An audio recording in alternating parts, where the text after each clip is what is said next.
લાઈ તો થઈ ગયું છે, મારે એપમાં નાખવાનું છે, પ્રોસિજર લાંબી છે યાર.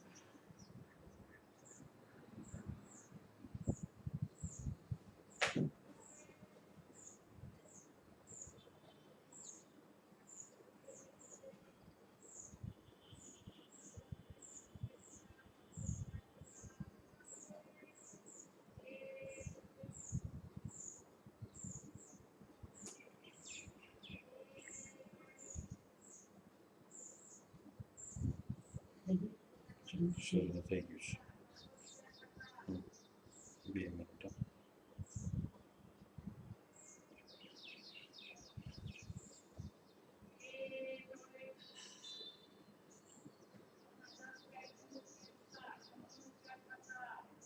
ચાલે મ્યુટ નથી થતું.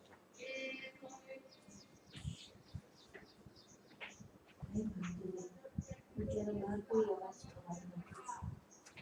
એકલું આવજા કરીશ પ્રશ્ન.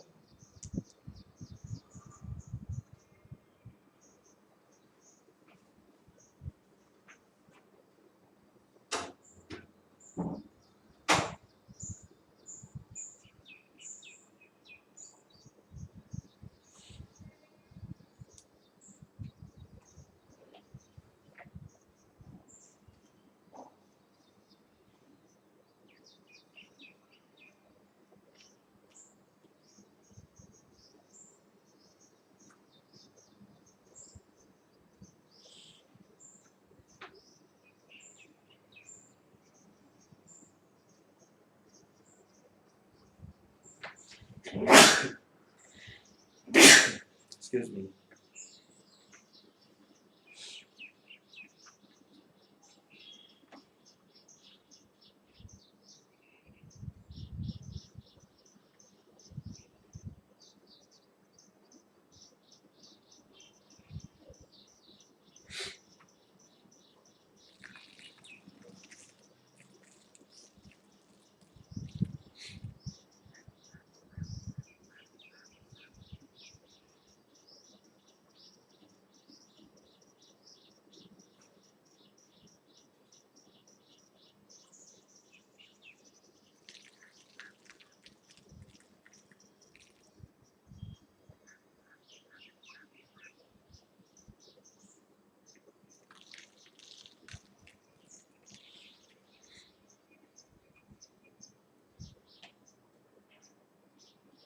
आगे क्या सबको मिल गया क्या लिंक?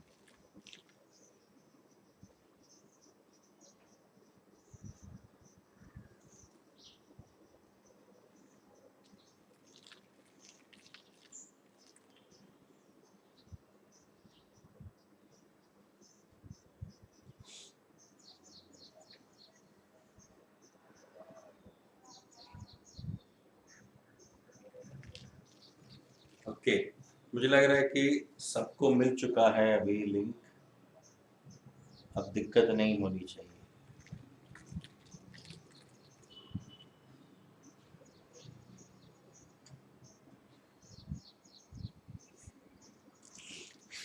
ओके,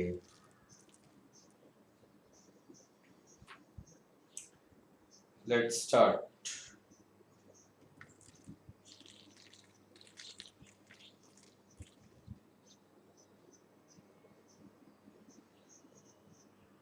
ओके, चलिए आज मैंने आईआईटी और नीट दोनों के बैच को सामने रखा हुआ है.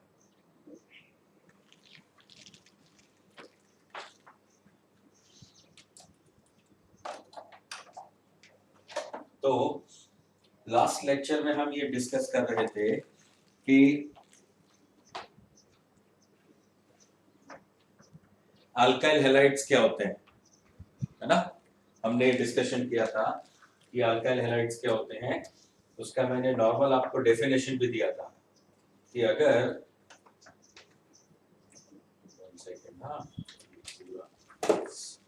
ओके हमने ये डिस्कस किया था कि अल्काइल हैलाइड क्या होता है और एराइल हैलाइड क्या होता है, ठीक है ना।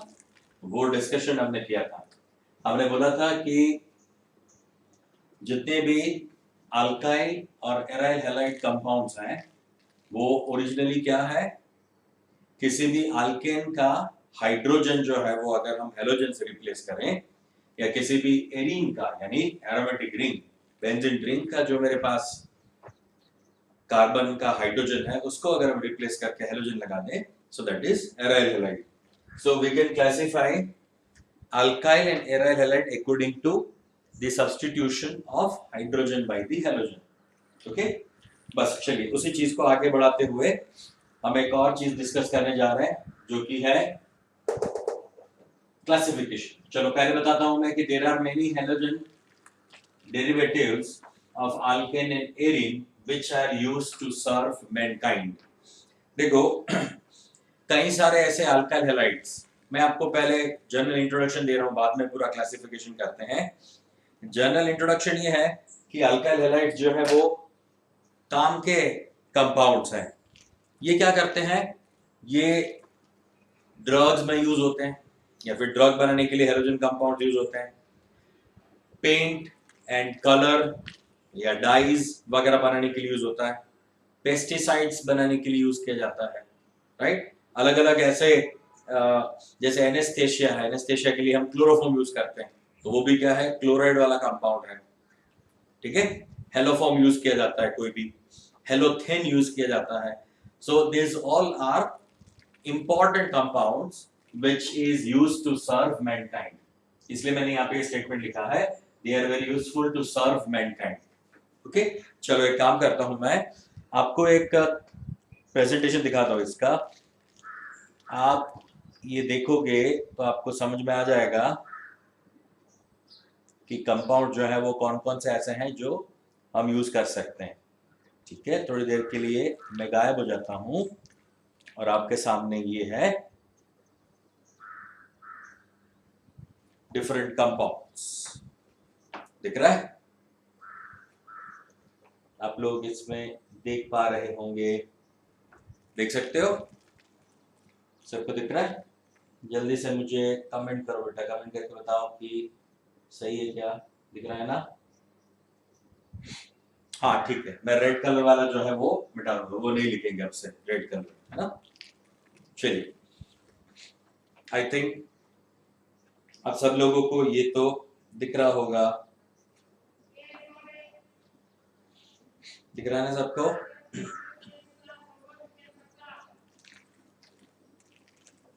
ओके,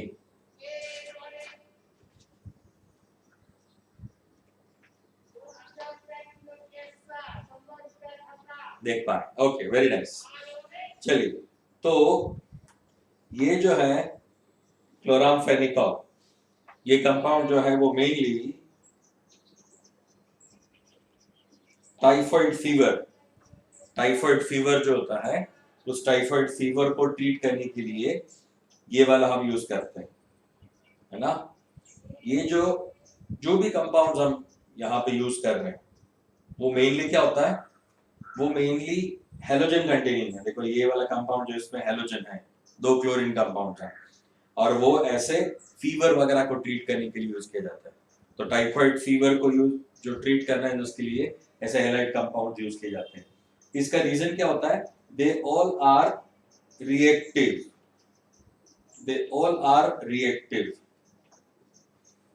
रिएक्टिव होने की वजह से क्या होता है कि ये कंपाउंड जो है वो जल्दी से क्या करते हैं, हमारे जो रिसेप्टर्स हैं हमारे बॉडी के अंदर, जो भी रिसेप्टर्स हैं उन सारे रिसेप्टर्स को वो जल्दी से अफेक्ट करता है ना। और इस वजह से हमें क्या मिलता है, ये बहुत ही इफेक्टिव या अच्छा एक रिएक्टेंट हो जाता है हमारे बॉडी को अंदर अलग अलग प्रोसेसेस करने के लिए। मुझे लग रहा है कि आप लोगों को ये क्लियर दिख रहा है क्या? मुझे थोड़ा ये यहाँ पे स्क्रीन पे नहीं है। एक बार मुझे डन करके बता दो तो मैं इस स्लाइड को आगे बढ़ाते जाऊं। एक बार मुझे कमेंट में डन करके लिख दो बेटा, डन डन डन, तो मैं आगे चलते जाऊं।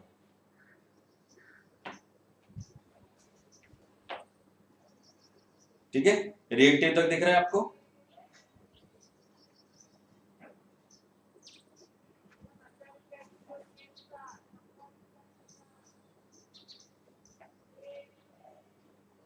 Okay, very nice. चलिए, तो ये है आपका क्लोरामफेनिकॉल, क्लोरामफेनिकॉल कंपाउंड है, ठीक है ना। Next, next is chloroquine. ये बहुत ही बहुचर्चित ऐसा एक कंपाउंड है जिसके बारे में काफी सारी जो है वो डिस्कशन अभी हो चुकी है, मीडिया में भी और इंटरनेशनल मार्केट में भी। क्योंकि अभी जो पेंडेमिक चल रहा है, मतलब जो कोरोना वायरस है, उस वायरस को इनिशियल स्टेज में अगर वो है तो आप इस क्लोरोक्विन से, या इसका एक डेरिवेटिव होता है जिसमें यहाँ पे होता है OH, इस जगह पे अगर OH होता है तो उसको बोला जाता है हाइड्रोक्सीक्लोरोक्विन, इसको बोलते हैं हाइड्रोक्सीक्लोरोक्विन, राइट। तो ये हाइड्रोक्सी HCQ जो है हाइड्रोक्सीक्लोरोक्विन, तो ये हाइड्रोक्सीक्लोरोक्विन जो है वो अमेरिका ने हमसे मंगाया था, यानी इंडिया से हाइड्रोक्सीक्लोरोक्विन मंगाया था। क्योंकि वर्ल्ड का 70 to 75% जो क्लोरोक्विन है वो इंडिया से प्रोड्यूस करता है, इंडिया ये प्रोड्यूस करता है।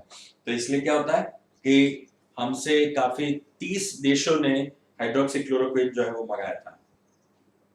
एक्चुअली हमारा जो स्ट्रेटेजी था वो ये था, हमारा एक रूल ऐसा था कि हाइड्रोक्सीक्लोरोक्विन जो है वो कहीं हमें किसी और देश को नहीं देना है, वो हमारे लिए ही था। क्योंकि हमारे इंडिया के अंदर एक मलेरिया को जड़ से नाबूद करने के लिए एक मिशन चलता है ना।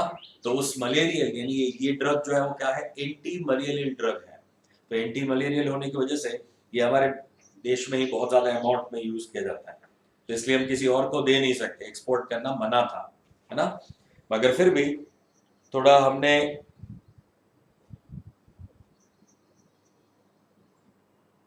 अलाउ किया। हमने ये देखा कि ये जितना ज्यादा हम किसी और को दे पाएंगे उतने ही दूसरे देश जो भी हैं उनको थोड़ा बेनिफिट होगा, है ना। तो हमारे जितनी भी नीतियां थी, विदेश नीतियां, उसको चेंज करके हमने हाइड्रोक्सीक्लोरोक्विन अमेरिका को और अलग अलग 30 देशों को दिया है, ठीक है। ओके, नाउ थर्ड, ये बहुत ही इंपॉर्टेंट है। देखो यहाँ पे आपको दिख रहा है ये एक बटरफ्लाई शेप का ग्लैंड, इसको बोला जाता है थायराइड ग्लैंड। ये थायराइड ग्लैंड है, और ये थायराइड ग्लैंड जो है उसमें या फिर उसकी जो इफेक्टिवनेस है उसको बरकरार रखने के लिए उसमें रिक्वायर्ड होता है ये हमारा T4, जिसको बोला जाता है थायरोक्सिन, थायरोक्सिन, राइट। ये थायरोक्सिन जो है इस कंपाउंड में 4 आयोडीन है, देखा आपने यहाँ पे 4 आयोडीन, ये है आपका थायरोक्सिन। और दूसरा होता है T3, ये T4 का मतलब होता है 4 आयोडीन वाला, T3 का मतलब होता है 3 आयोडीन वाला, इसमें 3 आयोडीन है, राइट। नहीं, एग्जांपल्स लिखने की जरूरत नहीं है, ये एनसीईआरटी में सिर्फ आपको गिवन है, तो स्ट्रक्चर्स बनाने की जरूरत नहीं है, नाम याद रख लो। आपको एनसीईआरटी के फर्स्ट पेज पे ही ये सारे नाम दिए गए हैं, तो नाम आप याद रख लो। आपको एग्जांपल्स या फिर ये सारे पिक्चर्स वगैरह ड्रॉ करने की जरूरत नहीं है, इसके फॉर्मूलाज ड्रॉ करने की जरूरत नहीं है ना। ओके, नाम से याद रखो कि टाइफाइड के लिए क्लोरामफेनिकॉल यूज होता है, मलेरिया के लिए हाइड्रोक्सीक्लोरोक्विन या क्लोरोक्विन यूज होता है, और गोइटर ना हो इसलिए ये थायरोक्सिन या फिर थायराइड ग्लैंड जो है वो रिस्पॉन्सिबल है। अगर ये आयोडीन अगर हमारे बॉडी में कमी हो जाए आयोडीन की तो गोइटर हो सकता है, ठीक है ना। सो ये एग्जांपल जो है वो मैं इसलिए दे रहा हूं क्योंकि आपको पता चले कि इस चैप्टर में क्या क्या चीजें आने वाली, क्या क्या है। हर एक चैप्टर के लिए हम पहले आपको जैसे शुरू होगा ऐसे इंट्रोडक्शन देंगे, और इंट्रोडक्शन में आपको ऐसे कोई ना कोई स्लाइड शो बता देंगे जिससे आपको पता चले कि क्या चल रहा है दुनिया में, है ना। कहाँ पे यूज होता है इस चैप्टर का, अगर पता चलेगा कि कहाँ पे यूज है तो फायदा होगा। नेक्स्ट, दूसरा एग्जांपल है डीडीटी। आप जानते हो डीडीटी जो इसका नाम है डाइक्लोरो डाइफिनाइल ट्राइक्लोरोइथेन। देखो इसका नाम कुछ इस तरह से है, देख सकते हो, डाइक्लोरो डाइफिनाइल ट्राइक्लोरोइथेन। ये एक कार्बन है और ये दूसरा कार्बन है, तो दो कार्बन है यहाँ पे, जिसका नाम इथेन है, तो इसका अल्टीमेटली नाम हो गया डाइक्लोरो डाइफिनाइल ट्राइक्लोरोइथेन। 4 पार्ट में ये डिवाइडेड है पूरा नाम जो है ना। तो इस तरह से इसका नाम है डीडीटी, डाइक्लोरो डाइफिनाइल ट्राइक्लोरोइथेन, डीडीटी। और ये जो आपको यहाँ पे ये प्लेन जो दिख रहा है ना, तो अमेरिका में और जितने डेवलप्ड कंट्रीज थे उन लोगों ने क्या किया था, वो लोग ये पेस्टिसाइड्स जो है वो हमारी तरह नहीं छिड़कते थे। हम क्या करते थे, हम लोग जो है वो ऐसे टंकियां भर के, कई लोग जो है वो ऐसे पंप करके धीरे धीरे धीरे धीरे धीरे क्या करते थे, पंपिंग करके पूरे खेतों में ये जो डीडीटी था वो डालते थे, है ना। मैं लॉन्ग बैक बात कर रहा हूँ, 1950s 40s 50s की बात कर रहा हूँ। हाँ, बहुत पुरानी बात है। तब ये डीडीटी बहुत ही पॉपुलर था, और फॉरेन में इस तरह से पूरा ऐसा छोटा सा प्लेन जो होता है ना, उस प्लेन से वो लोग क्या करते थे, पूरे खेत के ऊपर ये डीडीटी जो है वो फेंक देते थे या डालते थे। एक्चुअली ये पेस्टिसाइड है बच्चा, ये पेस्टिसाइड है, मगर डीडीटी जो है वो इतना गंदा पेस्टिसाइड है कि वो हमारे लिए बहुत हैजर्डस हो गया, इससे लोग मरने लगे। तो इसलिए क्या करा, इसको बाद में बैन कर दिया गया। अभी डीडीटी पे बैन है। अभी डीडीटी की जगह पे यूज किया जाता है BHC, बेंजीन हेक्साक्लोराइड। इस तरह का एक कंपाउंड होता है, ये वाला कंपाउंड जो है वो यूज किया जाता है अभी इंस्टेड ऑफ दिस डीडीटी।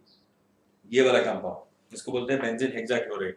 ये साइक्लोहेक्सेन में से बनता है, इसका शॉर्ट फॉर्म है BHC, बेंजीन हेक्साक्लोराइड। ठीक है, next,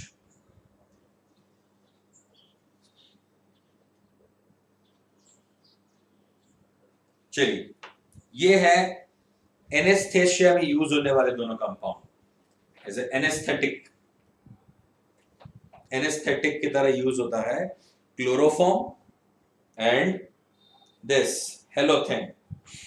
okay, originally chloroform use किया जाता था। ओरिजिनली जो है वो क्या करते थे, क्लोरोफॉर्म यूज करते थे, मगर क्लोरोफॉर्म में दिक्कत क्या होने लगी, क्लोरोफॉर्म जो इतना इरिटेटिव होता है, इन तीनों क्लोरीन की वजह से इतना इरिटेटिव होता है वो, कि जिसको ये सुंघाया जाता था ना, उनके नाक, आंख, गले में, इन सब में बहुत ही जलन होनी शुरू हो जाती थी। तो इसलिए इस क्लोरोफॉर्म को हटा के, यानी chloroform as a anaesthesia, as an anaesthetic use करने से अच्छा था कि ये हेलोथेन नाम का कंपाउंड जो है वो यूज किया जाए। हेलोथेन में क्या है बेटा, देखो हेलोथेन में है 3 फ्लोरीन, देख सकते हो, दोनों स्ट्रक्चर सेम है। हाँ, दोनों स्ट्रक्चर सेम है, मगर हमने उसको थोड़ा अलग तरह से दिखाया है। ये 3 डायमेंशनल है, ये 2D में दिख रहा है आपको, है ना, ये 2D है, ये हमारा है 3D। Got it. तो इस हेलोथेन में एक बेनिफिट ये भी था कि यहाँ पे अब फ्लोरीन आ चुका है, क्लोरीन एक ही है और ब्रोमीन है, तो फ्लोरीन इतना ज्यादा हमारे लिए इरिटेटिव नहीं होता। ओके, तो इसलिए क्या करते हैं, इसको क्लोरोफॉर्म की जगह पे यूज किया जा सकता है। हाँ, राइट, नेहा का एक सजेशन है, वो क्या बोल रही है, हाँ अभी ड्रोन्स का यूज कर सकते हैं, सही है, पेस्टिसाइड डालने के लिए ड्रोन्स का यूज कर सकते हैं, करेक्ट, वेरी नाइस, राइट। चलिए, और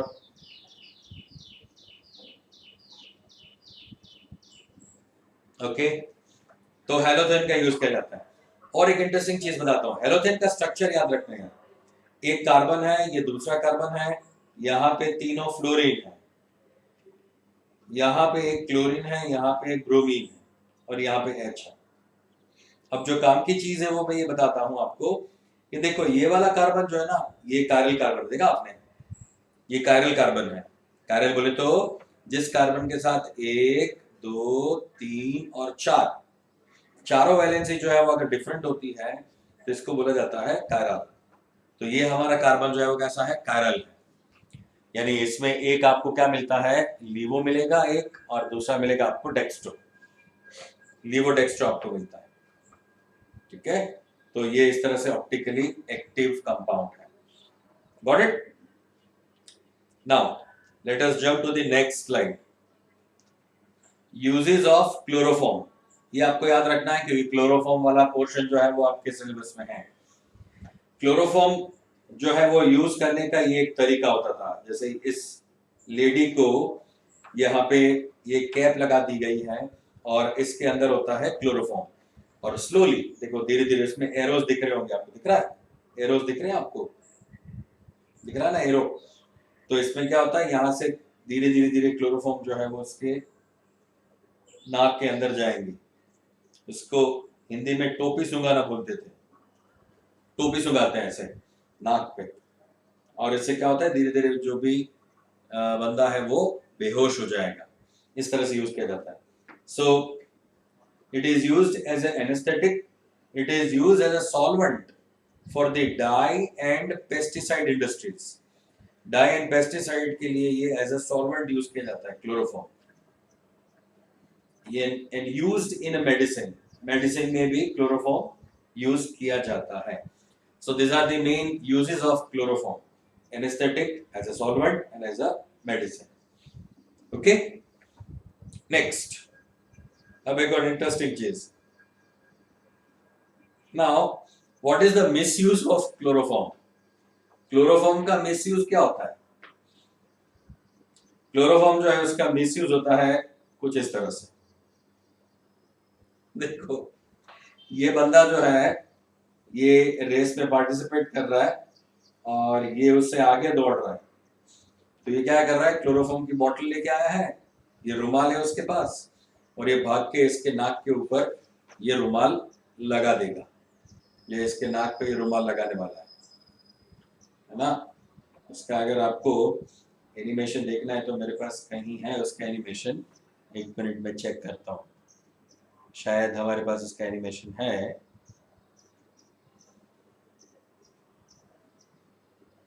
ढूंढते हैं।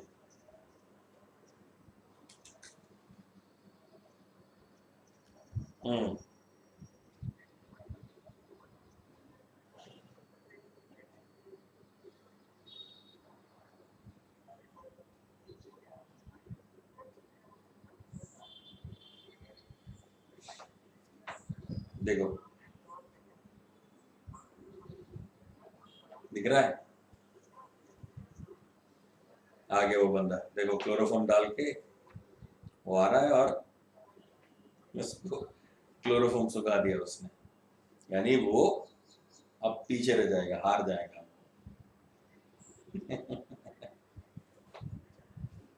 ठीक है ना?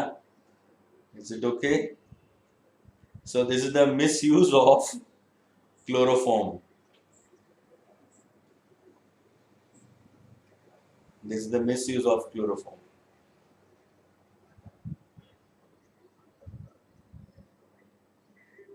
Is it okay now?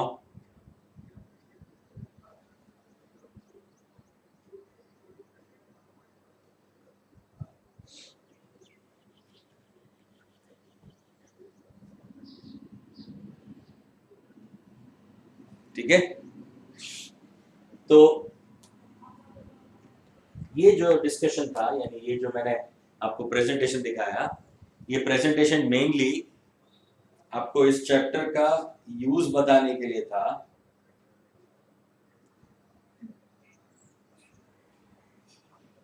अगर इतना ही वो फास्ट था, आइडिया तो अच्छा है, प्रीति यही बोल रही है। अगर ये खुद ही इतना फास्ट था तो उसके आगे क्यों नहीं हो गया, उसको क्लोरोफॉर्म सुखाने की जरूरत ही क्या थी? मगर होते ना कई लोग ऐसे मिस्टर बीन जैसे ना, तो उसी वजह से ये उससे भागा, उससे आगे निकल गया और उसको क्लोरोफॉर्म सुखा के खुद जो है वो जीत गया, है ना? ठीक है। So this was the misuse of chloroform ना। एक और चीज मैं बताने वाला हूं लास्ट में।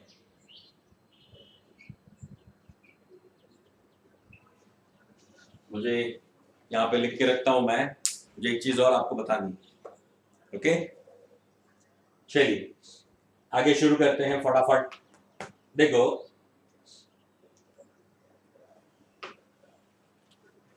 तो मैं जो ये स्टेटमेंट बोला था, it is used to serve the mankind, उसी चीज को जस्टिफाई करते हुए मैंने आपको एग्जांपल्स बताए। ठीक है, okay. Now let us back to the original chapter. यहां से आपका चैप्टर शुरू होता है, और जो आगे बताया वो चैप्टर का ही पार्ट था, मगर यहां से आपको मेनली क्वेश्चंस जो है वो पूछे जा सकते हैं कॉम्पिटिटिव एग्जाम्स में या फिर बोर्ड्स में, दोनों के लिए काम का चैप्टर है। Okay, now classification. अब क्लासिफिकेशन जो है वो दो अलग अलग बेस पे किया जाता है। एक जो बेस है वो है कितने हेलोजेंस जो है वो अल्केन के साथ अटैच्ड है उसके अकॉर्डिंगली, और कितने हेलोजन अटैच्ड है एरिन के साथ उसके अकॉर्डिंगली। तो एरिन और अल्केन के बेस पे हम उसको क्लासिफाई कर सकते हैं। तो पहले मैं यहाँ पे आपको मोनो अल्केन्स के लिए बात कर रहा हूँ, similar to alkene arenes. Alkanes के लिए जो है वही हम एरिन्स के लिए भी करेंगे, मगर पहले अल्केन वाला चेक कर लेते हैं।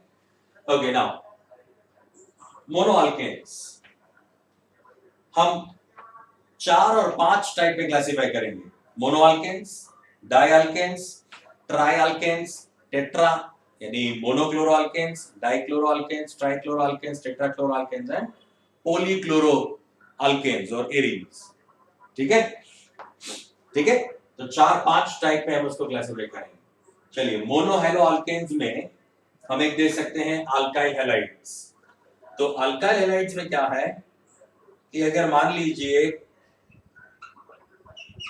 कि हेलोजन कुछ इस तरह से अटैच्ड है, ऐसे कंपाउंड के साथ, ऐसे कार्बन के साथ अटैच्ड है जो एक ही कार्बन के साथ फर्दर अटैच्ड है, so this is known as primary alkyl halide.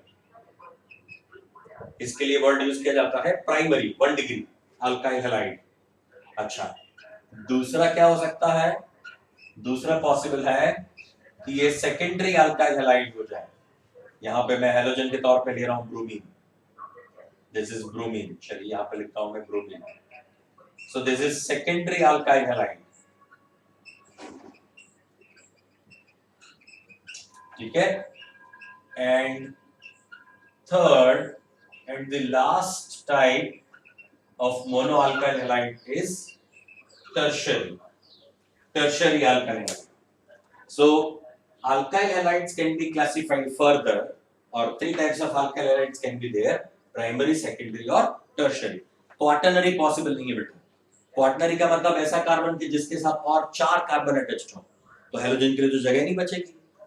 वापस बोल रहा हूं, सुनना बराबर से। एक जिस हेलोजन के साथ ये कार्बन अटैच्ड है, या फिर कार्बन के साथ जहां पे हेलोजन अटैच्ड है, वो अगर एक ही कार्बन के साथ जुड़ा हुआ होगा तो ये प्राइमरी होगा। अगर ये 2 कार्बन के साथ अटैच्ड है, ये वाला कार्बन जिसके साथ हेलोजन है वो 2 के साथ अटैच्ड है तो सेकेंडरी। ये वाला कार्बन जहां पे हेलोजन अटैच्ड है तो इसको बोला जाएगा टर्शियरी। तो इसको बोला जाएगा टर्शियरी अल्काइल हैलाइड। ठीक है, okay. So these are the alkyl halides. Now, second is allyl halide. अब ये allyl क्या होता है? allyl जो है वो इसको allyl बोला जाता है।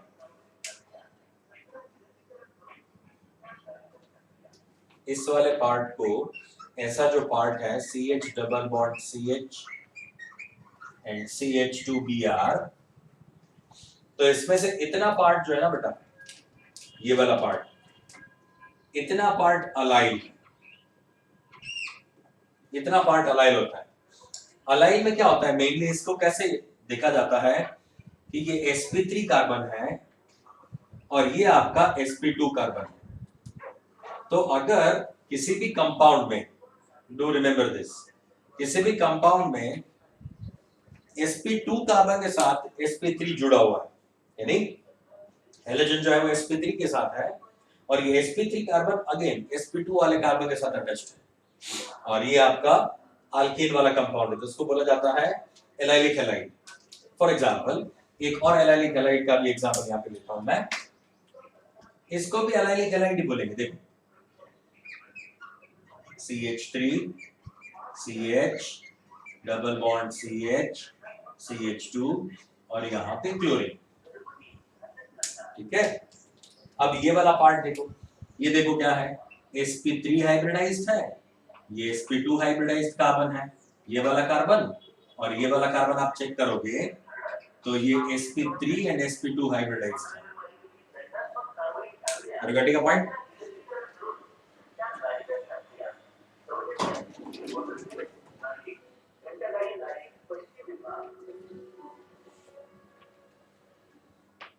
इज इट ओके बेटा?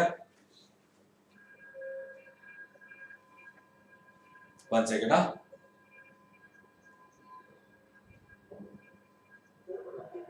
हाँ रेड कलर से अच्छा वाली दिख रहा है ना? हाँ ठीक ठीक ठीक। इसमें जो है वो थोड़ा दूर है।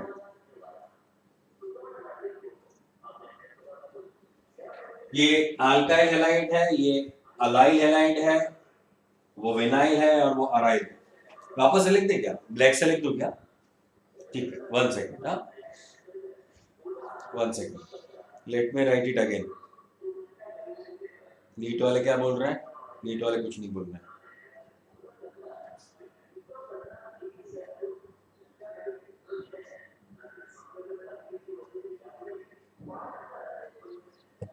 ओके ठीक है ना? शायद आप थोड़ा, मुझे ऐसा लग रहा है कि आपका स्क्रीन जो है उसको आप जूम करोगे तो शायद आपको और क्लियर दिखाई देगा, मगर आपसे मैं रेड पेन यूज नहीं करूंगा। हाँ है ना? ठीक है चलिए, तो ये अलाइल वाली बात कर रहे थे। अलाइल का मतलब होता है कि हेलोजन जिस कार्बन के साथ अटैच्ड है sp3 और उसके बाद वाला कार्बन sp2 होना चाहिए और वो लॉन्गेस्ट चेन वाला होना चाहिए, कार्बन का लॉन्गेस्ट चेन होना चाहिए। तो क्या होता है, इसको बोला जाएगा अलाइल। ये अलाइल वाला पार्ट, इतना पार्ट अलाइल है।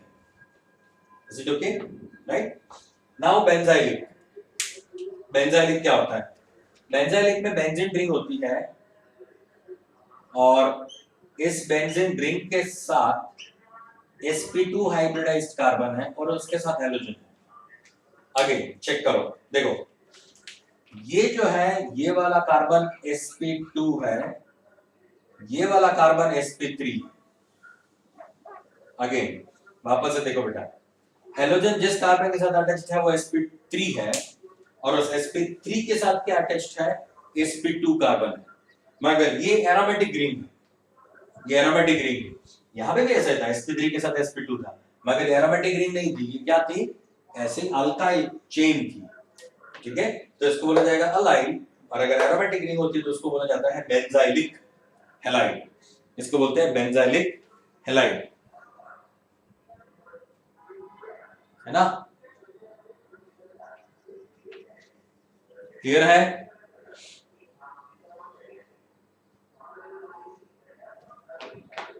ऐप पे जूम नहीं होता है। ओके ठीक है, तो ये क्लियर हुआ इतना? ओके मैं इसको हटा देता हूँ। हाँ इसको मैं वापस से ब्लैक इंक से लिख देता हूँ जिससे आप लोगों को देखने में दिक्कत ना हो। चलो ठीक है,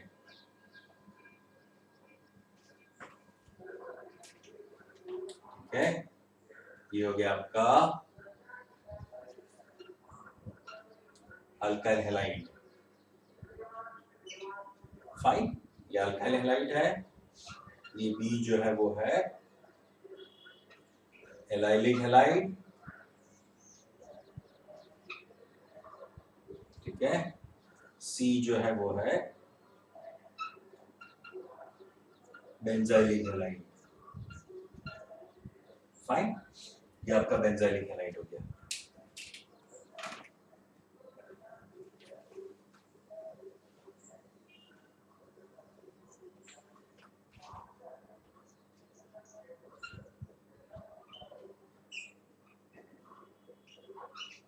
vinylic halide and Last is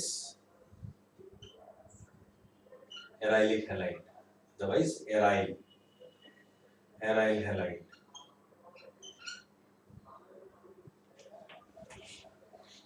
ठीक है, क्लियर हो गया बेंजाइलिक तक? तो याद रखो sp3 के साथ sp2 तो उसको बोलेंगे बेंजाइलिक। अच्छा, अगर डायरेक्टली sp2 कार्बन के साथ हैलोजन अटैच्ड है, ये वाला कार्बन आपका क्या है sp2, अगर डायरेक्टली sp2 के साथ अटैच्ड है तो इसके लिए वर्ड यूज किया जाता है विनाइल, तो इसके लिए वर्ड है विनाइल, तो ये आपका है विनाइलिक हैलाइड। तो इतना पार्ट आपका विनाइल ग्रुप है, देखो इतना पार्ट विनाइल ग्रुप है, इतना पार्ट विनाइल ग्रुप है, यानी डायरेक्टली sp2 कार्बन के साथ अटैच्ड है, डायरेक्टली sp2 के साथ अटैच्ड है, तो इसको बोला जाएगा vinylic halide. Is it okay, right? So vinylic halide में डायरेक्टली sp2 के साथ, अल्काइल, एलाइल और बेंजाइल में हैलोजन डायरेक्टली sp3 के साथ अटैच्ड है। यहाँ पे देख सकते हो ना, ये भी आपका डायरेक्टली sp3 के साथ अटैच्ड है, sp3 है, ये कार्बन भी आपका sp3 है, यहाँ भी डायरेक्टली sp3 मगर उसके बाद sp2, यहाँ भी sp3 के बाद sp2, मगर एरोमेटिक है, ये एलिफेटिक है, इसलिए एलाइल और इसका बेंजाइल। ठीक है, चलो अब एरोमेटिक में अगर डायरेक्टली sp2 कार्बन के साथ अटैच्ड होगा तो मान लो यहाँ पे जुड़ गया ब्रोमीन, ये कार्बन आपका कैसा है sp2 हाइब्रिडाइज्ड और एरोमेटिक रिंग है, इसके जैसा ही हो गया, यहाँ पे sp3 sp2 एरोमेटिक तो बेंजाइलिक, डायरेक्टली sp2 तो एराइलिक, sp3 देन sp2 तो अलाइलिक, डायरेक्टली sp2 तो विनाइलिक। ठीक है, ये इंटरेस्टिंग चीजें हैं, इसको धीरे धीरे दिमाग में रखते जाओ। ठीक है ना?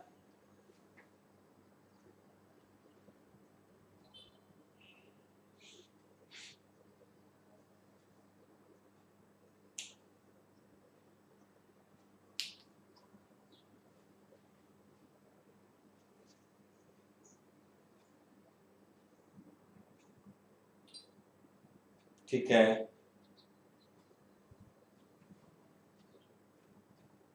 बेंजाइलिक हैलाइड भी तो अलाइलिक हैलाइड हो सकता है, क्योंकि इसमें sp3 के साथ sp2 है।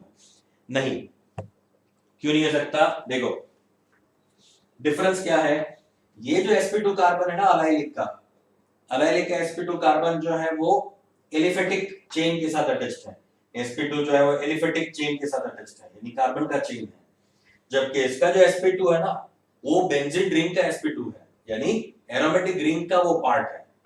तो बेंजाइलिक में हमेशा एरोमेटिक रिंग का पार्ट होगा, जबकि एलाइलिक में वो एलिफेटिक का पार्ट होगा। फॉर एग्जांपल, चलो ये मैंने यहाँ पे ले लिया नेफ्थिलीन, ये नेफ्थिलीन है, हाँ ये नेफ्थिलीन है, अगर नेफ्थिलीन के साथ एक CH2 और यहाँ पे लगा दिया Br, तो अब ये क्या होगा? बेंजाइलिक होगा, ये एलाइलिक नहीं होगा।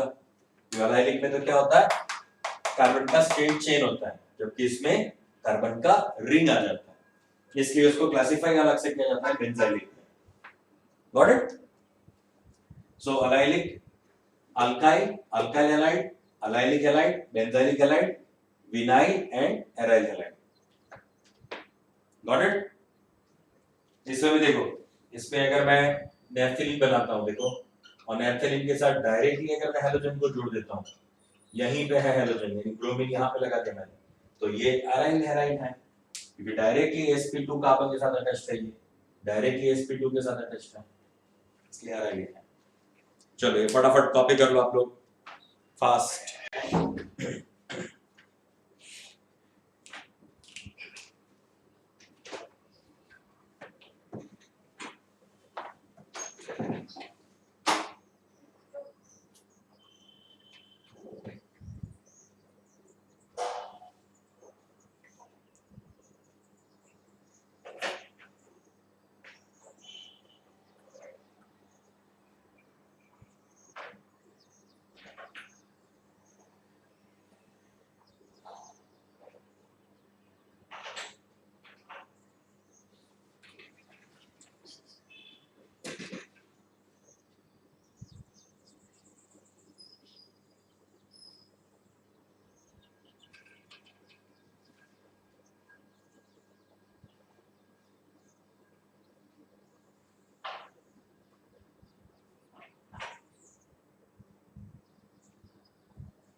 Done?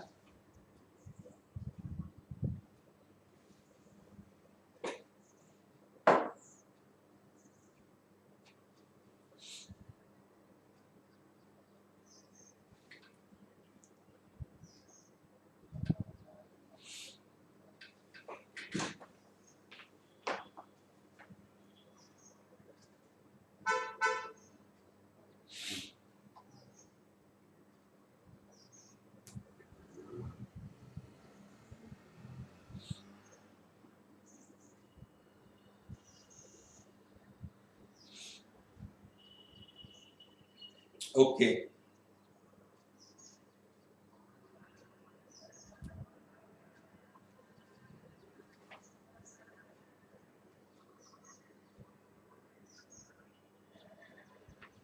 क्वेश्चन ये है कि बेंजाइलिक हैलाइड एंड एलाइलिक कभी एक साथ आ सकते हैं क्या? हाँ, वो हो सकता है। एलाइलिक और बेंजाइलिक साथ में हो सकते हैं, जैसे कि, मगर उसको डिपेंड करेगा कि वो कहाँ पे जुड़ा हुआ है। देखो, जैसे कि मान लो ऐसा एक कंपाउंड ले लिया मैंने,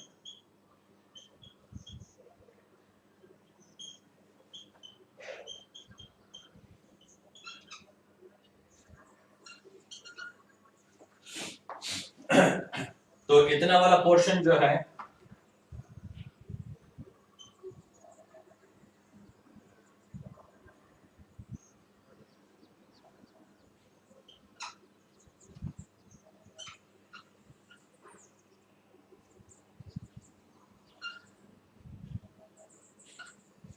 देखो, इस कंपाउंड में इतने वाला पोर्शन जो है वो एरोमेटिक हैलाइड है। ये वाला पोर्शन एरोमेटिक हैलाइड है। ये वाला पोर्शन जो है ये विनाइलिक हैलाइड है। ये एराइल हैलाइड है, ये विनाइल हैलाइड है। ठीक है, इतना वाला पार्ट जो है ये वाला, यानी यहां से लेके ये वाला पूरा, ये वाला पार्ट जो है वो क्या है? पूरा अलाइलिक हैलाइड है। ये पूरा अलाइलिक हैलाइड है। ठीक है, अच्छा, और अगर हम यहाँ पे एक CH2 करके Br लगा दें, यहाँ पे CH2 Br लगा दें, तो ये वाला पोर्शन, इतना पोर्शन, ये पूरा पोर्शन जो है वो बेंजाइलिक हैलाइड है। देखो, एक पे ही मैंने सारे बना दिए। अगर हम यहाँ पे एक और CH2 ऐसा कर देते तो वो आपका बेंजाइल हैलाइड ही हो जाता, वो बेंजाइलिक ही हो जाता। बेंजाइलिक हैलाइड के लिए हम कुछ ऐसा नहीं कर सकते। बेंजाइलिक हैलाइड तो और ज्यादा कार्बन अगर होते तो भी बेंजाइलिक होता। यहाँ पे मैंने CH2 करके Br लगाया होता, तब भी वो बेंजाइलिक हैलाइड ही होता। Is it okay? इतना पार्ट विनाइल हैलाइड है, इतना पार्ट जो है वो बेंजाइल यानी एराइल हैलाइड है। ये वाला पार्ट रेड वाला जो आपको दिख रहा है वो बेंजाइलिक हैलाइड है। ये वाला जो है वो अलाइलिक हैलाइड है। ऐसे अलग अलग पार्ट हो सकते हैं, मगर साथ में कभी आएंगे नहीं। ऐसे कोई इतना बड़ा कॉम्प्लिकेटेड कंपाउंड देंगे नहीं, और देंगे भी तो भी हमारे लिए जो रिएक्टिविटी के हिसाब से जो आपका कंपाउंड सबसे रिएक्टिव होगा, यहाँ पे इस Br को, ये वाला Br को, ये वाला Br और ये वाला Br, कौन सा Br इजीली निकाल सकते हो? तो ये वाला Br इजीली निकाल सकते हो, क्योंकि इस Br के जाने की वजह से रिएक्टिविटी में ये सबसे ज्यादा होगा। मान लो ये वाला बॉन्ड हमने ब्रेक कर दिया, ये Br गया, तो यहाँ पे आ गया पॉजिटिव चार्ज, है ना? यहाँ पे पॉजिटिव चार्ज आने के बाद क्या होता है? A double bond B C पे प्लस चार्ज, मतलब रेजोनेंस क्रिएट होता है, रेजोनेंस डेवलप होता है। तो ये वाला Br इजीली निकाल सकते हैं। ऐसे क्वेश्चन जो है वो एडवांस लेवल में आते हैं। ऐसे क्वेश्चन एडवांस लेवल में है, नॉर्मल केस में हम ऐसा कभी देखते नहीं, है ना? यानी ये आपका मेंस और नीट लेवल तक ऐसा कहीं नहीं आएगा। क्लियर है ना? ओके, और जनता क्या बोल रही है? नीट वाले कुछ पूछ रहे हैं? Okay,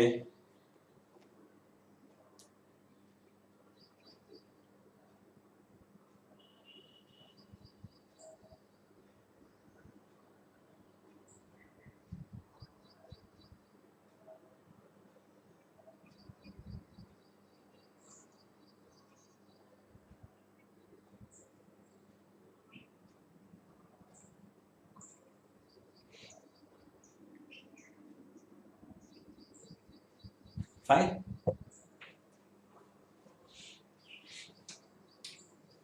So this is the classification for monohalides, यानी मोनोहेलो अल्केन्स के लिए क्लासिफिकेशन था ये, ठीक है ना।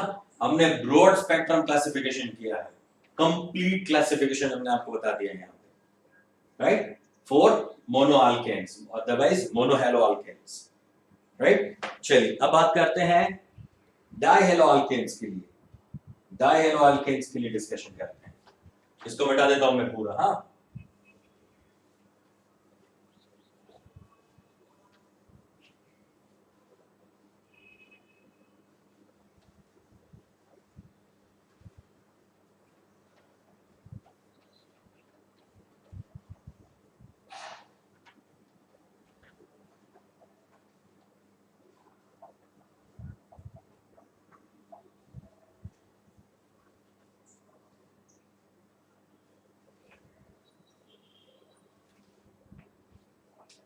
Now, number 2.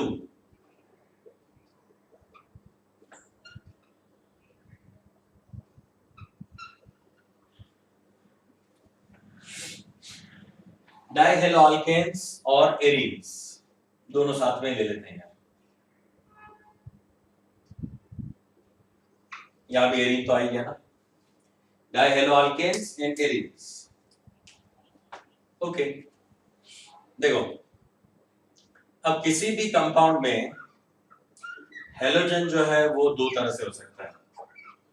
एक तो दो हेलोजन जो है वो एडजेसेंट कार्बन पे अगल बगल में लगे हों, या फिर इस तरह से हो सकता है, एक ही कार्बन पे दो हेलोजन लगे हुए हैं, ठीक है, एक कार्बन पे ही दो हेलोजन लगे हुए। अगर दो अगल बगल, मतलब कि एडजेसेंट कार्बन पे अगर दो हेलोजन है तो इसको बोला जाता है विसिनाल, विसिनाल डाइब्रोमाइड। ये कंपाउंड आपका विसिनाल डाइब्रोमाइड है, राइट। अदरवाइज इसका नाम ऐसा है इथिलीन डाइब्रोमाइड, कॉमन नेम, हाँ ये कॉमन नेम है, ये कॉमन नेम की बात कर रहे हैं, आईयूपीएसी नहीं। आईयूपीएसी तो क्या होगा, 1,2 डाइब्रोमो इथेन, आईयूपीएसी होगा 1,2 डाइब्रोमो इथेन, 1,2 डाइब्रोमो इथेन, ठीक है। ये कॉमन नेम है इथिलीन डाइब्रोमाइड, ओके। चलिए इसको बोला जाता है विसिनाल, विसिनाल मतलब एडजेसेंट कार्बन में है। इसको बोलते हैं जेमिनाल, जेमिनाल डाइब्रोमाइड, इसको बोलते हैं जेमिनाल डाइब्रोमाइड, जेम। शॉर्ट फॉर्म में इसको विस लिखेंगे, VIC, और इसको लिखेंगे जेम, जेम डाइब्रोमाइड। अदरवाइज इसका कॉमन नेम क्या है, कॉमन नेम है इथिलिडीन, इथिलिडीन, इथिलिडीन डाइब्रोमाइड। कई बार वो लोग डाइब्रोमाइड भी नहीं लिखते, सिर्फ इतना लिखते हैं ethylene, ethylene bromide. Ethylene dibromide लिखना चाहिए, इथिलीन डाइब्रोमाइड तो दो ब्रोमीन है, और यहाँ पे इथिलिडीन डाइब्रोमाइड। इथिलिडीन का मतलब है जेमिनाल, मतलब एक ही कार्बन पे। तो आपको याद ऐसे रखना है, इसके लिए ट्रिक ऐसा है, देखो जेम का मतलब सेम, कैसे याद रखोगे, जेम का मतलब सेम, एक ही कार्बन पे अगर दो हेलोजन है तो इसको बोला जाएगा जेमिनाल डाइहैलाइड। जेम का मतलब सेम, इतना याद रख लोगे तो ऑटोमेटिकली आपको ये विसिनाल वाला भी याद रह जाएगा। और जब जेमिनाल बात करते हो तो जेमिनाल में वर्ड आता है इथिलिडीन, प्रोपिलिडीन, ऐसा लीडीन लीडीन आएगा ना, अच्छा लीडीन वर्ड अगर आएगा तो इसका मतलब है वो क्या है, on the same carbon, okay. ये इथिलीन डाइब्रोमाइड है, ये इथिलिडीन डाइब्रोमाइड है, so do remember this, this is for the dihalo alkanes. इसमें कोई प्राइमरी सेकेंडरी टर्शियरी ऐसा नहीं होता, इसमें क्लासिफिकेशन होता है vicinal, geminal and third is alpha omega. Alpha omega, यहां पे एक क्लोरीन, यानी इस कार्बन पे क्लोरीन है और इस वाले कार्बन पे क्लोरीन है, तो इसको बोला जाता है alpha omega, omega dihalide, otherwise dichloride.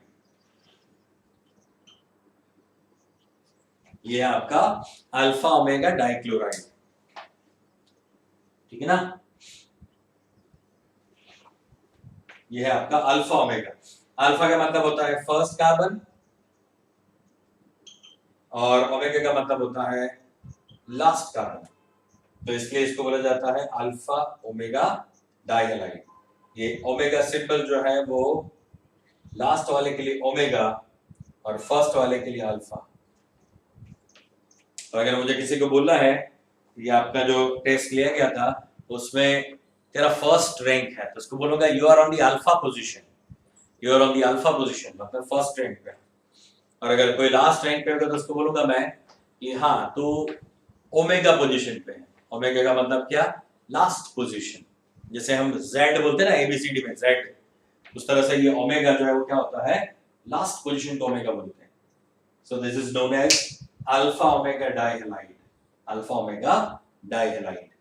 So for the dihalide we can classify them into vicinal, geminal and alpha omega. These three classification or the sub classifications are there. Okay, ये dihaloalkanes के लिए बात थी। Now trihaloalkanes, trihaloalkanes में यार ऐसे कुछ नहीं है बेटा, ऐसा कोई स्पेशल केस नहीं बनता कि विसिनल हो गया, जेमिनल हो गया या फिर विनाइल हो गया, अलाइल हो गया। तो आपने देखा मोनो सब्स्टिट्यूटेड में मैक्सिमम टाइप से क्लासिफाई कर सकते हैं, 5 टाइप में क्लासिफाई किया, A B C D E, है ना। जबकि डाइहेलाइड में सिर्फ 3 टाइप में क्लासिफाई किया, 1 2 3 यानी ए बी सी, ठीक है।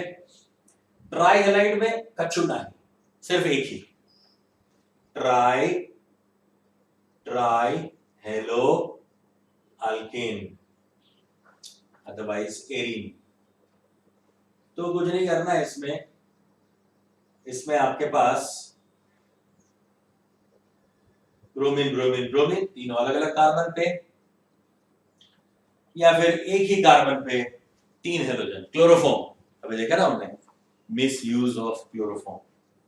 तो ये क्लोरोफॉर्म जो है वो क्या है बेटा, ट्राइहेलोअल्केन कंपाउंड है जिसमें एक ही कार्बन के ऊपर तीनों हेलोजन लगे हुए हैं। जबकि ऐसा हो सकता है कि तीनों अलग अलग कार्बन पे हो, या फिर हम ऐसा भी कर सकते हैं कि एक कार्बन पे 2 हेलोजन आ जाए, एक हेलोजन यहाँ पे है और एक हेलोजन जो है वो यहाँ पे है। तो ये भी क्या हो गया, ट्राइहेलाइड हो गया। And it is not necessary that all the halogen are same, they may be different, but halogen होना चाहिए, FCl Br में से कोई होना चाहिए। So this is trihaloalkane. ये आपका है CH Cl3 CHI3, ये होता है व्हाइट कलर का, ये होता है येलो, ये आपका chloroform white colour, white colour otherwise मैं बोल सकता हूं कलरलेस, व्हाइट से ज्यादा अच्छा वर्ड है कलरलेस, है ना। ये कलरलेस लिक्विड होता है, ये येलो सॉलिड होता है, ये कलरलेस लिक्विड है। ये CHI3 मतलब आयोडोफॉर्म, आयोडोफॉर्म जो है वो क्या होता है, येलो सॉलिड होता है। आगे जाके एक टेस्ट आएगा आयोडोफॉर्म टेस्ट, स्पेशल केसेस के लिए, तब मैं सिखाऊंगा वापस, तब ये काम आएगा। येलो कलर, येलो कलर का होता है आयोडोफॉर्म सॉलिड फॉर्म, ठीक है। Number 4 is tetrahalide, otherwise tetrahaloalkane. तो टेट्राहेलोअल्केन में तो हमारे पास एग्जांपल है CCl4, CBr4, CBr4, CI4, so this all are। अगर उसमें CCl4 सबसे ज्यादा काम का है। Carbon tetrachloride, carbon tetrachloride mainly use किया जाता है फायर एक्सटिंग्विशर में। अच्छा, आप लोगों ने कहीं पे भी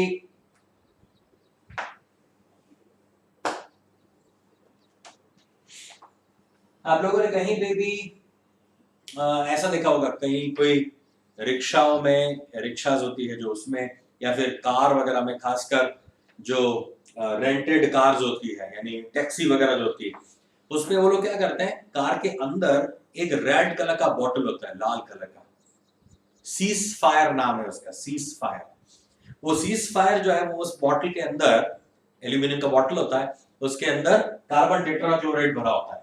तो अगर कार में या फिर आसपास कहीं आग लग जाती है, या खासकर जो इंजन वाला पार्ट है वहां पे, तो ये क्या करते हैं, उसके ऊपर कार्बन टेट्राक्लोराइड लगा देते हैं। या फिर सीट वगैरह जो जहां पे लोग बैठे हुए हैं, वहां पे मान लो किसी ने सिगरेट पीते पीते या फिर ऐसे मैचेस को जलाई, तो अंदर का सीट वगैरह जल गया, तो एकदम से क्या करेंगे, वो निकाल के कार्बन टेट्राक्लोराइड उसके ऊपर डाल देंगे।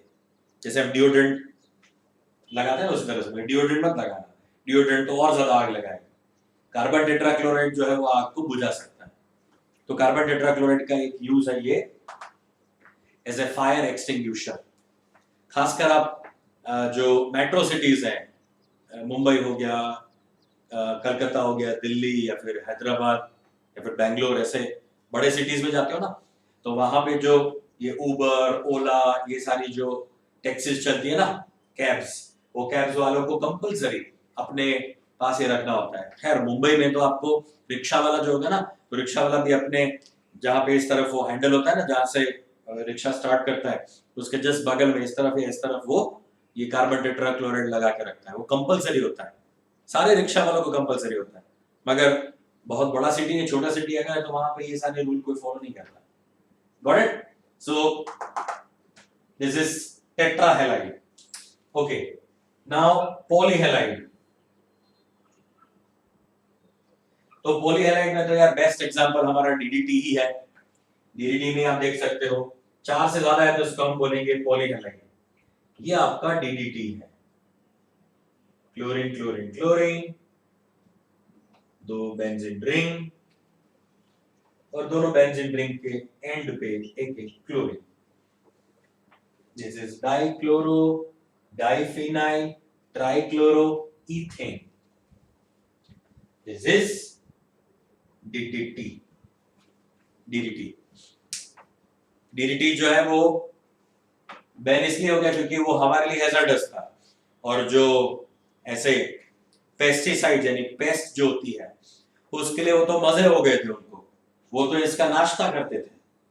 यानी कोई अगर डीडीटी ऐसे डाल के गया है तो वो सब लोगों को बुला लेते, आ जाओ आ जाओ, आज तो फिस्ट है, आज तो डीडीटी आया है, खा लेते हैं उसको। यानी उसमें भी धीरे धीरे धीरे धीरे अपने बॉडी में ही इम्यूनिटी डेवलप हो जाती है उनके लिए भी। तो वो भी क्या करते हैं, वो ये डीडीटी को डाइजेस्ट कर सकते थे, यानी ऐसा डेवलप होने लगा, इसलिए डीडीटी बंद कर दिया गया है, बीएचसी यूज करते हैं। सस्ता बहुत होता है ये, मगर हमारे लिए ये नुकसानदायक है। ठीक है, चलो जल्दी फटाफट। अच्छा क्या क्वेश्चन पूछ रहे हो, मैं फटाफट मैसेजेस देख लेता हूँ।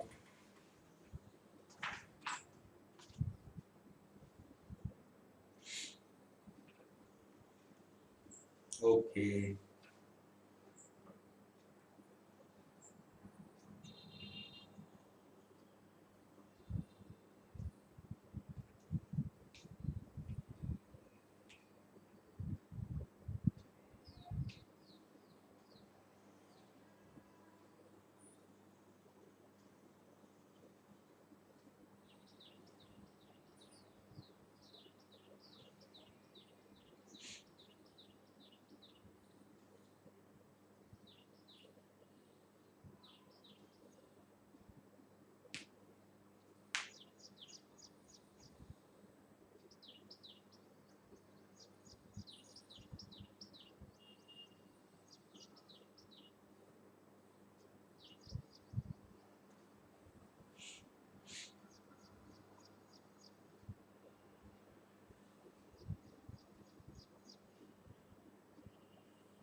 ठीक है, okay. So this is the classification of halogen containing compounds. मैंने आपको पूरा ब्रॉड स्पेक्ट्रम क्लासिफिकेशन जो है वो बता दिया है। Next is IUPAC nomenclature। ठीक है। चलिए, तो अब हम वापस आ जाते हैं हमारे स्क्रीन पे।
ओके,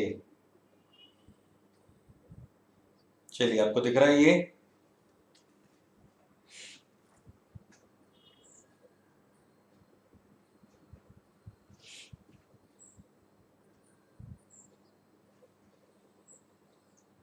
तो ये टेबल है, ये टेबल हमें दिमाग में रखना है। ये कॉमन नेम है, यहाँ पे आपको कॉमन नेम्स दिए गए हैं और यहाँ पे उसके IUPAC नेम्स हैं।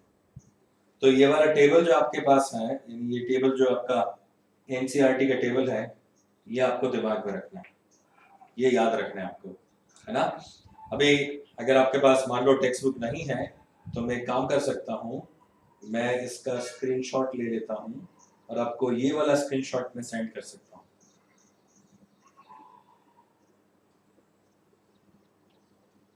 ठीक है,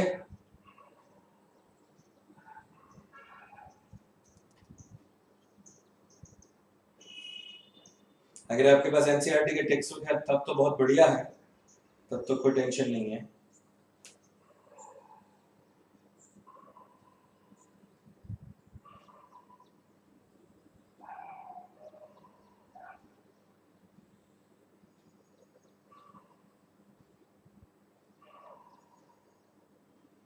और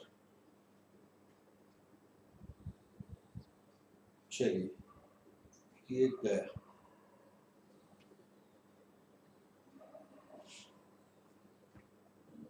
आपके पास आ चुका है।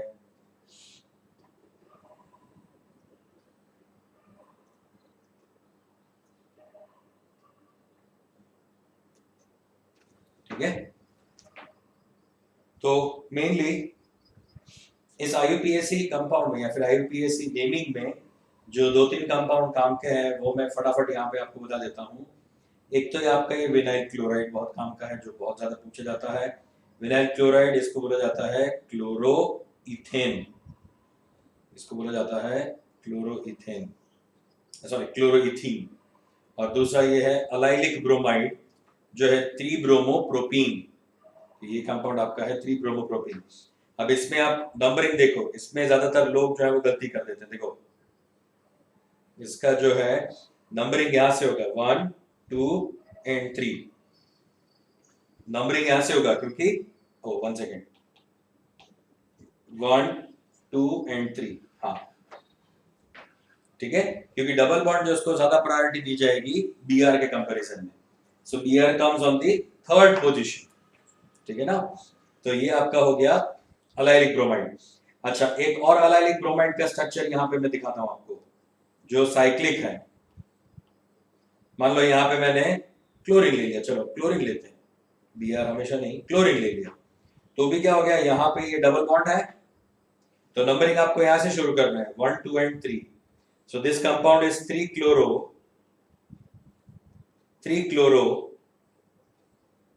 cyclohexane 1 इन, ठीक है। तो इस कंपाउंड का नाम हो जाएगा 3-chlorocyclohexavanine। तो ये कंपाउंड भी एक काम का है, ये भी नोट कर लो, ठीक है। क्लियर है ना बेटा, राइट। चलिए देन 1 सेकेंड ना, ये नीट वाली बैच को आ गया या photo? Yes.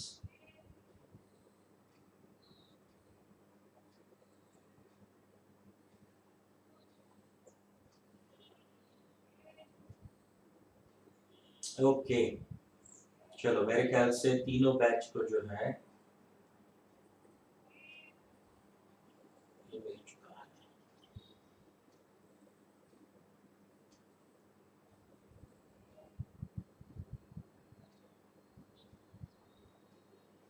Okay very nice. Okay तो ये 2-3 मेन थे। अच्छा ये है आपका ऑर्थोक्लोरोटोलुइन, ये बेंजाइल क्लोराइड, बेंजाइल क्लोराइड वाला है। उसी तरह से बेंजाइल क्लोराइड के साथ साथ एक और टाइप भी बनता है या फिर एक और चीज भी बनती है, उसको मैं यहाँ पे दिखा देता हूँ आपको। बेंजाइल क्लोराइड के साथ साथ 3 अलग अलग स्ट्रक्चर्स बनते हैं, यहाँ पे बनाता हूं मैं। ये बेंजीन रिंग है, इस बेंजीन रिंग के साथ अगर CH2 होगा और एक यहाँ पे वैलेंसी होगी तो इसको बोला जाएगा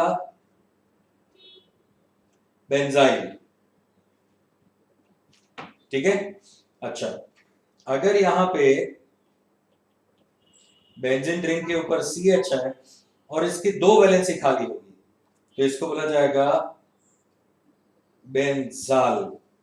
ये वायल है, ये वायल है, बेंजाइल है, ये बेंजाल है। इस तरह का स्ट्रक्चर जो है उसको बेंजाल बोलते हैं, है ना। और अगर बेंजीन रिंग के ऊपर यहां पे होगा C और यहां पे इसकी 3 वैलेंसी खाली होगी तो इसको बोला जाता है बेंजो। इसके लिए वर्ड है बेंजो, ये है बेंजाल और ऊपर वाला जो है वो है बेंजाइल। हरी बात समझ में? तो इस तरह से बेंजाइल, बेंजाल एंड बेंजो। तो इन तीनों स्ट्रक्चर्स को बराबर से याद रख लो बेटा। देखो बेंजाइल में एक सब्स्टिट्यूशन, बेंजीन रिंग के ऊपर CH2 और एक सब्स्टिट्यूशन, बेंजाल में 2 सब्स्टिट्यूशन और बेंजो में 3 सब्स्टिट्यूशन। आए समझ में? ये क्लियर है सबको बच्चा? डन है ना?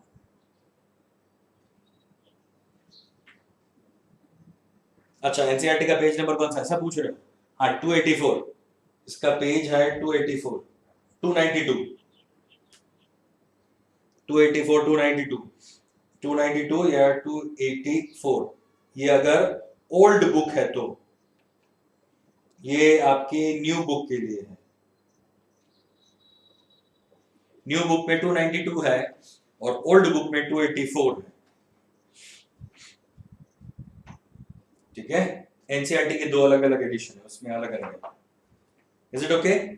ये क्लियर हो गया सबको? तो मुझे एक चीज और बतानी थी आपको आज, वो ये है जो मैंने यहाँ पे नियोवाइज लिख के रखा हुआ है। वो नियोवाइज जो है वो एक कॉमेट है, ये वाला कॉमेट है जो आपको होराइजन के पास दिखाई देता है। ये जो दिख रहा है ना, ये नियोवाइज है।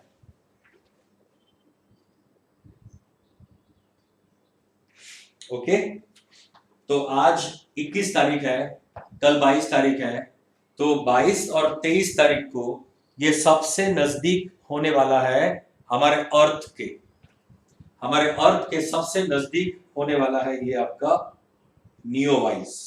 नियोवाइज एक्चुअली, नियोवाइज का फुल फॉर्म होता है नियर अर्थ ऑब्जेक्ट्स, नियर अर्थ objects wide infrared system, right. इस तरह का एक पूरा ये नियोवाइज ऐसा बना है।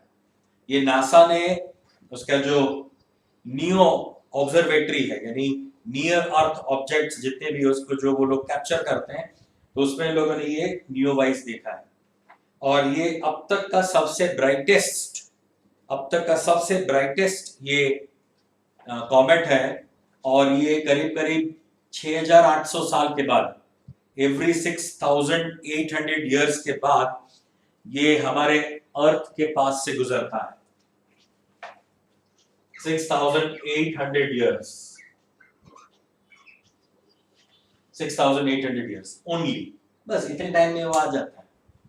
हमारे अर्थ का जो एज है वो 1.5 4.5 10 पावर 9 ईयर्स है, यानी almost 4.5 billion years, 4.5 billion years. तो 4.5 10 पावर 9 को आप 68 से डिवाइड कर दो, इसको राउंड ऑफ कर दो ना, ये 7000 मान लो, ये आपका 49 मान लो, तो ये 2 0 गए, 2 0 गए, ये आपका 7000 3 0 गए तो 6, और ये 7, यानी 7 के पीछे 6, यानी 60 लाख बार अब तक जब से हमारी अर्थ बनी है तब से ये 60 लाख टाइम्स हमारे आसपास से गुजरा हुआ है। मगर हमारी लाइफ में तो ये सिर्फ एक बार ही होने वाला है। एक छोटा सा और है जो एवरी 72 इयर्स में निकलता है, जिसको हेली कॉमेट बोला जाता है, हेलीज कॉमेट। एवरी 72 इयर्स में, 75 इयर्स में वो हमारे अर्थ के आसपास निकलता है। एक्चुअली ये सन के आसपास ही घूमता है, तो वो हेली तो कॉमेट दिखता रहता है, तो हो सकता है ना। मगर ये हमें एक बार लाइफ में चांस मिलता है। ये इतना जायंट है, बहुत बड़ा है ये, यानी अर्थ जितना बड़ा नहीं होता, मगर छोटे से प्लेनेट जितना तो बड़ा होता ही है। और उसके जो टेल दिखती है वो क्या होता है, आइस होता है, आइस। और वो सन के इतने नजदीक से गुजरा है कि वो बहुत ही हीट अप हो गया है, बहुत गर्म हो गया है, इसलिए क्या होगा, वो एकदम से ब्राइट दिखेगा। और आपको दिखेगा कहां पे, जब सनसेट होगा, सनसेट के टाइम पे जो होराइजन होती है, उस होराइजन के पास आपको दिखता है। सनसेट होने के 20 मिनट बाद तक वो दिखता है। अगर आपके पास बाइनोक्यूलर है तब तो बहुत अच्छे से दिखेगा, और सनराइज के पहले दिखता है वो। जहां सनराइज होता है उस तरफ देखोगे तो वहां पे before 20 minutes of sunrise and after 20 minutes of sunset, उतने टाइम के दौरान आपको ये दिखाई देगा। तो देख सकते हो 22 और 23, कल और परसों ये अच्छे से दिखाई देगा, हमारे अर्थ के काफी नजदीक होगा, करीब 130 मिलियन किलोमीटर, 130 मिलियन किलोमीटर दूर है ये एस्ट्रोनॉमिकल यूनिट में तो काफी नजदीक है। Is it okay? ये 3 जुलाई को था, सन के एकदम नजदीक, सन के पास से गुजरा था, और अभी 23 तारीख को यहाँ मतलब वो इतना फास्ट होगा कि 20 दिन में वो सन से हमारे अर्थ के बगल में से पास होने वाला है। सोचो कितना जबरदस्त है ये। हाँ, आप देखते हो ना, अगर क्लाउड वगैरह की वजह से नहीं मिल रहा होगा। करेक्ट, कोशिश करो, और 2 दिन जो है वो बहुत नजदीक आने वाला है। ठीक है, चलो, वेरी नाइस। तो मुझे लग रहा है कि आज का सेशन हम यहीं पे खत्म करते हैं, है ना। तो मिलते हैं वापस ऐसे ही एक्साइटिंग एक और लेक्चर के साथ कल। चलो, बाय बाय, सायोनारा, टाटा, टेक केयर।